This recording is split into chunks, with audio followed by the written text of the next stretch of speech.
Well, the last thing in Chapter 2 that we need to talk about is a concept called density. All right.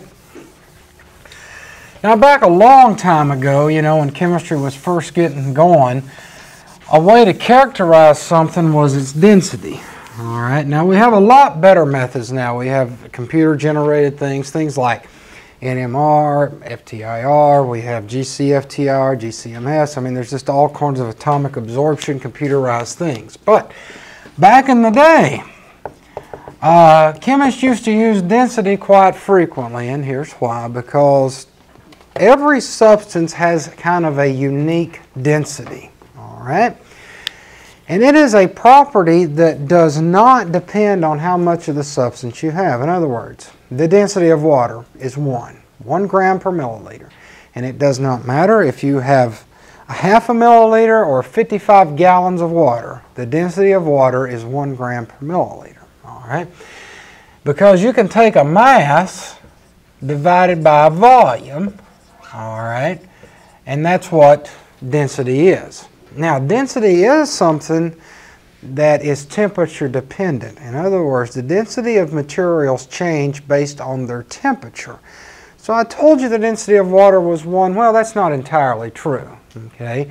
The density of water will change ever so slightly, 0.9986, 0.9985, what have you, based on its temperature.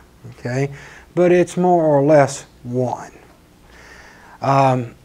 Okay, so basically, the hotter something gets, would you think it gets more dense or less dense as a general everyday stuff?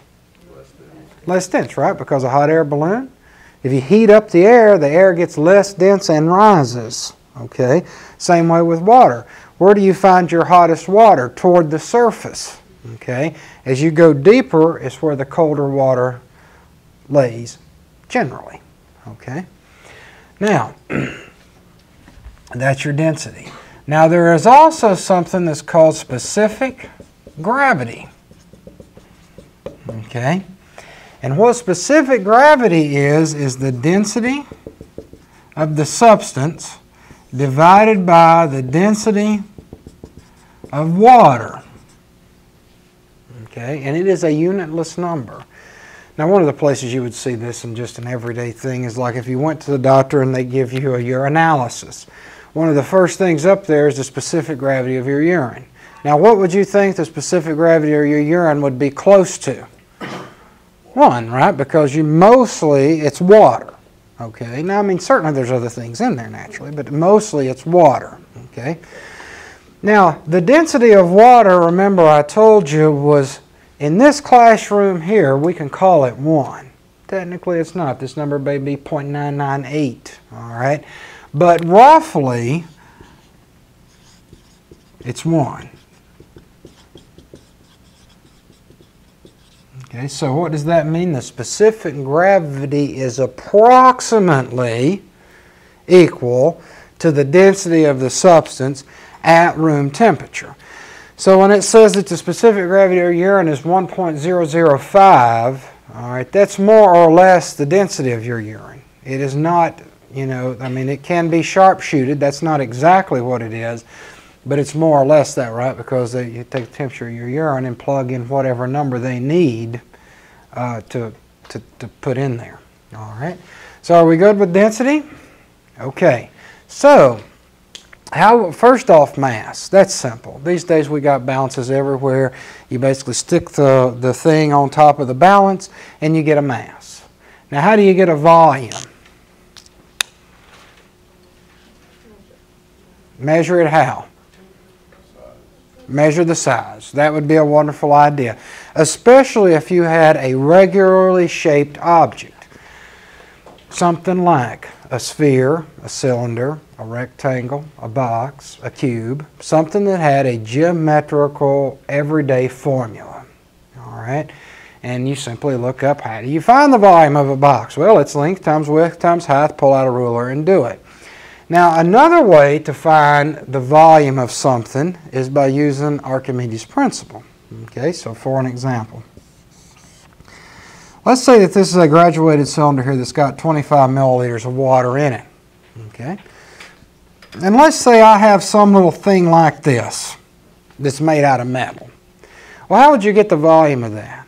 Well, I guess if you had a pair of micrometers, you know, you could divide this up and approximate that kind of looks like a sphere, and you know, you could get close. Or you could take this irregularly shaped thing and put in the bottom of this. And if you did that, what would you expect the water level to do? To rise, right? So maybe it went from 25, I don't even know, to 27 milliliters. All right? So what would that mean? What would the volume of this thing be then?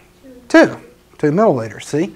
So you got that right there. As a matter of fact, in lab tomorrow, that would be the type of thing you're going to be doing. All right?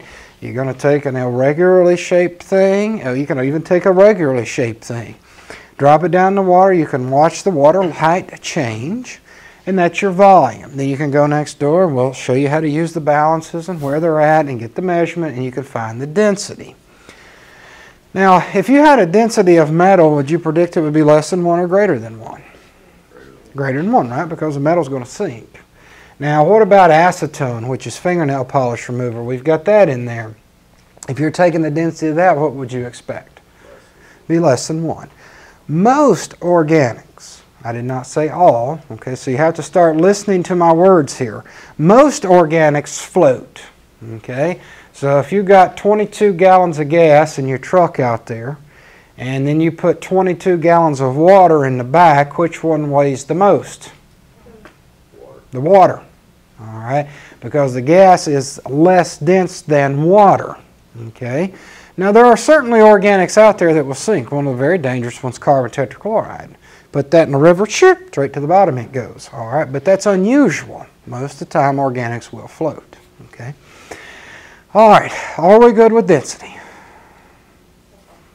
Yes, no, maybe? All right, should we work some problems? Let's try a couple, okay. Let's try number 75 and 78. Okay, so page 45, number 75 and 78, and let's get together in a group, work these for 3 or 4 minutes, and I'll get back with you.